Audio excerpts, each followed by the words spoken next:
Deadly Dust. Deadly Dust, malformation des enfants à cause de munitions à l'uranium.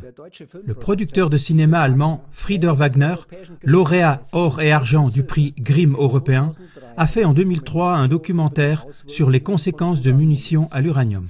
Le documentaire « Le médecin et les enfants irradiés de Basra » a été diffusé par une chaîne d'Allemagne de l'Ouest. Frieder Wagner a été honoré pour cette œuvre avec le prix européen de la télévision lors de l'Ocomédia 2004. Ses recherches suivantes ont abouti à un nouveau documentaire qu'il a lui-même financé en 2007.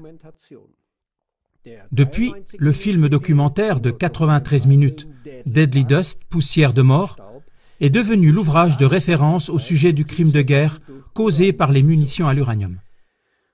Bien que Frieder Wagner ait eu un si grand succès, curieusement, il n'a reçu aucune autre commande venant de chaînes de télévision.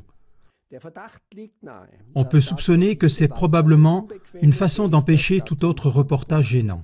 Car en Syrie aussi, tout comme en Irak, les États-Unis ont tiré avec des munitions à l'uranium appauvri. L'uranium appauvri est un métal qui reste comme résidu lors de l'enrichissement de l'uranium destiné aux centrales nucléaires. On utilise ce matériau radioactif pour augmenter la force percutante des projectiles et des bombes perforants.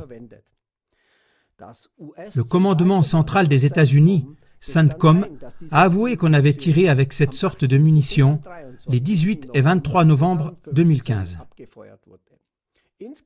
Au total, 5100 projectiles avaient été tirés, ce qui correspond à 1,5 tonne d'uranium appauvri.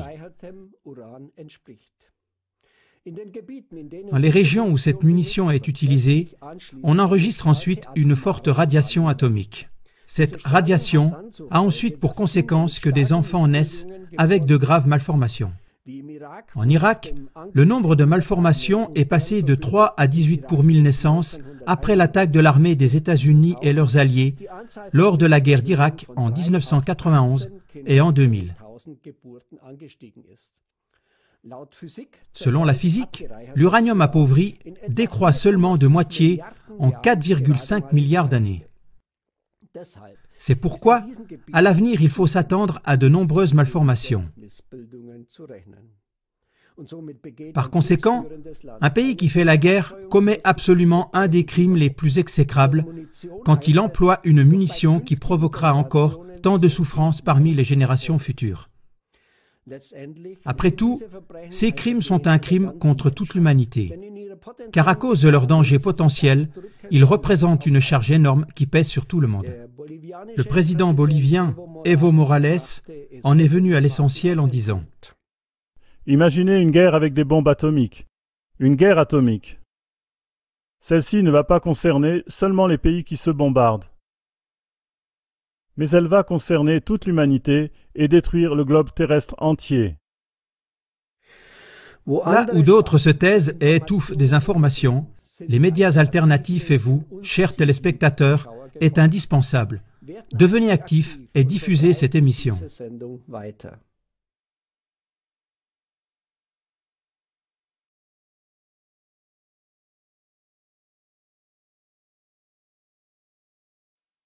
Le magazine web de l'Amérique du Nord pour l'art et la culture, Salon.com, déjà distingué à plusieurs reprises pour des articles provocateurs en faveur d'organisations gays et lesbiennes, franchit aujourd'hui un pas de plus. Récemment, l'écrivain Todd Nickerson pouvait y publier les lignes incroyables suivantes. J'ai toujours avoué que je me livrerais à des jeux de sexe avec des enfants, si notre société était orientée plus positivement envers le sexe. Je ne l'ai jamais nié. Ces phrases ne sont rien d'autre qu'une publicité pour la pédophilie comme mode de vie normal. Voilà qui confirme clairement les efforts de cercles mondiaux pour rendre la pédophilie convenable. Un relâchement de ce qui reste tabou jusqu'à présent, utiliser des enfants pour la satisfaction du désir sexuel des adultes, impliquerait une vraie rupture de digue morale. Toutes les personnes touchées par cet abus décrivent leurs expériences comme négatives et destructrices pour leur vie future et profondément blessantes pour leur image de soi. Qui détruit l'avenir de nos enfants, détruit aussi l'avenir de l'humanité.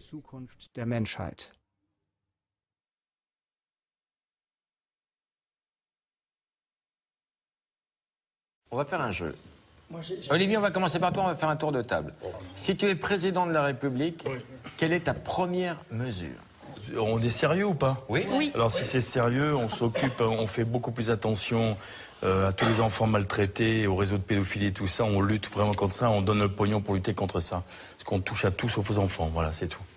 Voilà, moi je trouve que c'est une honte quand on se branle là en ce moment sur des tas de problèmes et puis les enfants ils continuent à avoir des tas d'affaires d'inceste, de viol d'enfants et tout le monde s'en tape. Voilà. Non, je crois pas que tout le monde s'en tape, hein, Olivier. Non, mais si. Là, on est en train de se pignoler. On est en train de se pignoler sur des tas de problèmes, le mariage gay, tout ça. Moi j'ai des copains homos, j'en ai plein qui me disent on s'en fout du mariage. C'est d'avoir des copains homos. Mais j'en ai plein, moi. Tiens, les homos, ils m'adorent, moi.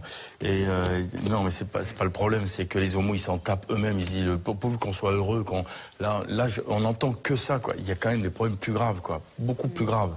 Pardon, voilà, mais tu penses que si c'est une question de moyens, si les flics ont plus de blé, ça va anéantir les prédateurs qui sont en embuscade, alors ça va éradiquer le problème? On prend des vraies sanctions, alors, et voilà, c'est tout, quoi. Quand tu penses qu'un mec qui braque une banque, il prend plus d'années de tôle qu'un mec qui encule un môme, voilà, moi j'ai fait des autopsies, moi, d'enfants de 18 mois qui s'étaient fait sodomiser par des mecs, avec le fion comme ça. Moi, je l'ai fait, moi, tu vois, j'ai fait des autopsies, tu vois, j'en pleure encore, et moi, la nuit, je me relève et je vais voir mes enfants dormir pour voir s'ils vont bien, je pleure à côté de leur lit. Voilà ma vie aujourd'hui, ce que c'est à côté de mon métier de cinéaste. Voilà. Et j'ai des potes flics qui sont chez les psychiatres, des mecs qui sont à la brigade des mineurs, qui sont, tu vois, je trouve que ce n'est pas normal. On ne fait pas assez attention à ce qu'il y a de plus beau au monde, c'est un enfant, c'est tout.